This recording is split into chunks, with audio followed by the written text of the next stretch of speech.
So we touched very briefly when we were talking about reference material on backgrounds. A background can affect the finished portrait hugely, and it's something you do need to consider before you start. I tend to prefer a white background like this one, just because it makes the picture stand out. Another example here. I find it easier to work a picture up to this point, and then I can decide afterwards whether I think it needs a background or not, or whether the background would interfere with what I'm trying to communicate. It's not the only way to work, and it's not the only way I work. Quite often, having a coloured background can do the same sort of thing. If it's a contrasting colour to the colours in the subject, it can make it pop in the same way.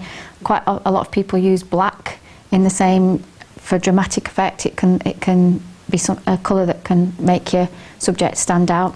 Often, because a lot of my work is on commission, people have an idea of what they want in the background. Maybe they want it to fit in with their colour schemes at home, that type of thing. So you've got that to consider as well. But backgrounds can do lots of other things besides. They can provide additional information about a subject in terms of place. So like in this example, this person is at work in a jewellery shop, and the background information helps to communicate that to us when the subject on its own might be quite confusing. You might not understand what all this equipment was if the other equipment wasn't there to help explain it. Backgrounds can also tell us information about time.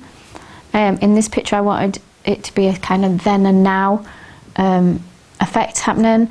So the subjects are the same subjects but in two different time frames. This is they're 20 years apart, but by keeping the background more or less the same, certain things are changing that time, but keeping them constant and the same place, then the time element becomes clearer, illustrated by the subject. Your focus is on the subject rather than the background.